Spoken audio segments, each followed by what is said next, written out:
En 2012, Gao, ville située au nord du Mali, tombe aux mains des djihadistes. Les forces de l'ordre maliens ayant pris la fuite, la sécurité des habitants de Gao n'est plus assurée. Les jeunes de Gao décident de ne pas attendre que la solution vienne des djihadistes. Ils lancent des patrouilles citoyennes pour amener le calme dans les quartiers. Une initiative difficilement appréciée par les occupants de la ville. Les jeunes se sont organisés, ont rencontré ces différentes notabilités de la ville et de faire savoir leur intention de faire la patrouille, c'est-à-dire se promener la nuit, la journée en ville pour sécuriser les différentes familles, les biens restants des différentes familles et même sauvegarder la vie des gens.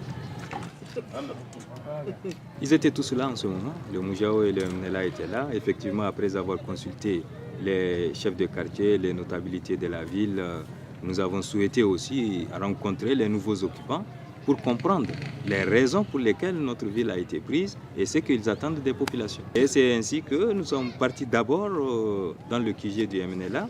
C'était au gouvernorat régional, c'était leur QG. Il y avait le chef de la sécurité qui était Jimmy, qui nous a rencontrés. Nous les avons fait comprendre que nous avons l'intention, puisque eux ne parviennent pas à sécuriser la ville, nous avons l'intention de nous sécuriser et de sécuriser nos petits biens qui restent. Et effectivement, il nous a fait comprendre que c'était une stratégie pour faire une contre-révolution. Et il a dit en ces termes-là qu'il allait étouffer le poussin dans l'œuf, parce que nous avons l'intention de faire une contre-révolution. Nous avons dit non, c'est pour nous sécuriser, mais il n'a pas voulu comprendre. C'est là qu'on nous a dit que nous sommes des anti-religieux, parce que c'est la religion qui le recommande, et pourquoi nous ne voulons pas que la religion se prête. Et il y a eu beaucoup de débats autour de ça. Bon, c'est pas parce que nous avons voulu les montrer effectivement que la charia, s'ils veulent la charia la pratiquer, ils auraient dû commencer par chez eux. Parce que c'est avec qui on parlait, on connaissait, on savait que c'était des étrangers. Ce ne sont pas des Maliens. Alors on nous a demandé, puisqu'ils ont leurs frères, leurs sœurs dans leur pays, pourquoi ils n'ont pas commencé chez eux ici. Et tu sais, c'est des rhétoriques, on nous répond, on nous dit, ah, c'est à vous que Dieu a donné la chance pour que ça se passe, et ils n'ont pas eu cette chance. Vous avez eu la chance, pourquoi vous ne voulez pas? Bon, nous sommes baignés dans les idées de démocratie, de liberté, les valeurs universelles que nous avons voulu défendre, et nous avons défendu jusqu'au bout. Je suis un leader des mouvements et ce sont les populations qui m'ont mandaté, qui m'ont dit de dire. Et moi, je suis allé le dire. J'ai dit que Gao n'est pas d'accord avec leur idéologie. Et Gao n'a pas partagé leur idéologie. Le moment où ils préparaient tout cela, Gao n'a jamais été informé. Et Gao m'a dit de leur dire que nous faisons tout pour que la CEDEAO, parce que c'était la période où on entendait dans les informations que la CEDEAO est prête à venir aider le Mali et à envoyer des hommes pour nous aider. Et effectivement, nous avons demandé à la CEDEAO de venir, défendre devant eux, à la mairie de Gao. Et ce jour-là, tout le monde avait eu peur pour les patrouilleurs. Sincèrement, parce que nous avons dit tout ce que nous pensons d'eux, ouvertement, les yeux dans les yeux. En pleine nuit, on m'a rencontré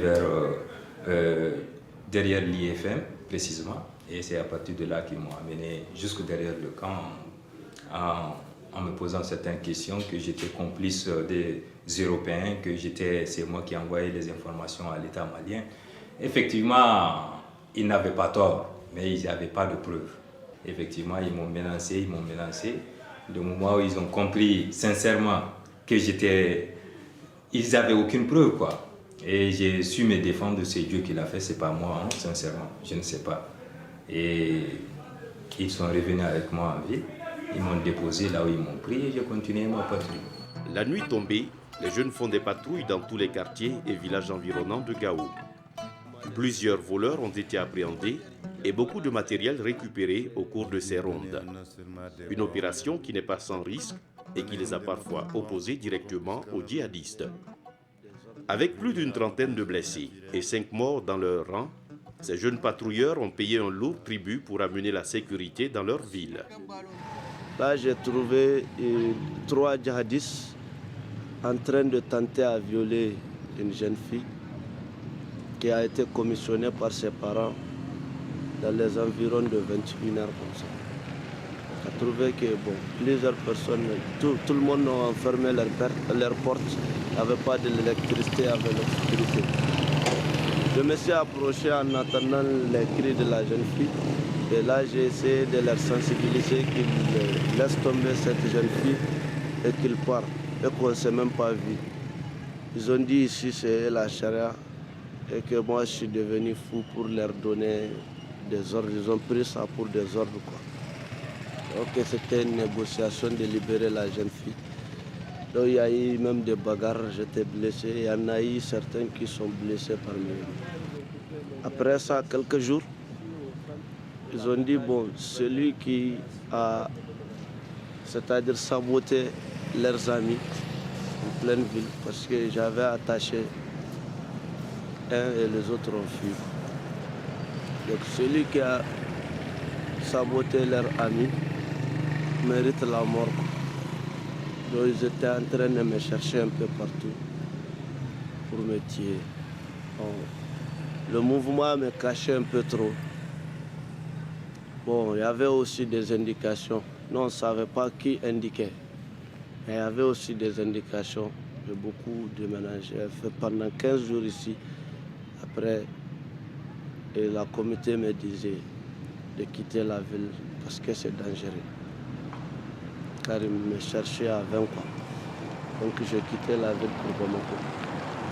C'était la fin de ma patrouille. Les voleurs aussi profitent. Parmi les hommes armés, il y a beaucoup de voleurs qui ont profité de cette situation pour prendre des armes et profiter de voler. Et dans ce sens-là, toutes les nuits, il est rare qu'une nuit, on ne puisse pas arrêter dans les différents quartiers, pas dans un seul quartier, dans les différents quartiers, des voleurs. Certains sont armés, d'autres ne sont pas armés. Chaque quartier, ceux qui sont arrêtés, on les ramène dans la grande base du quartier. Et c'est au niveau de la grande base qu'il y a la prison. Et c'est effectivement là qu'on les garde jusqu'au matin. Là, le matin, on les remet au chef de quartier.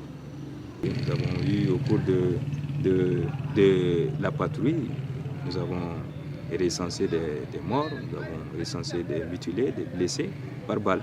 Parce que c'était la nuit. Et malgré que nous sommes dans les quartiers, des gens tentent encore, les hommes armés, à rentrer dans les familles pour voler et nous intervenons.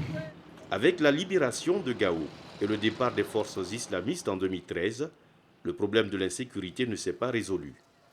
Encore trop d'armes circulent dans la zone et des bandits sévissent partout. Il faut que l'État malien s'approprie à nouveau de cette lourde tâche qui est d'assurer la sécurité de ses citoyens. Je demande aux partenaires qui s'investissent d'aider le Mali et de surveiller les dirigeants. Et de ne pas hésiter à écarter toutes les mauvaises graines. Ceux qui ne font pas le travail correctement, qu'on les arrête, on leur dit vous ne faites pas le travail et on les remplace par d'autres personnes qui le font. Pourquoi on a le sentiment de familial là, chaque fois ça tue un pays.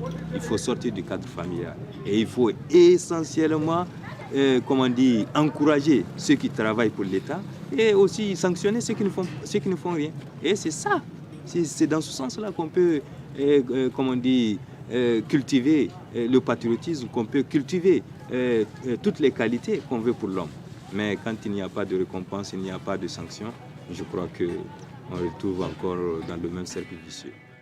Droit Libre TV, la web télé 100% droits humains, 100% liberté d'expression.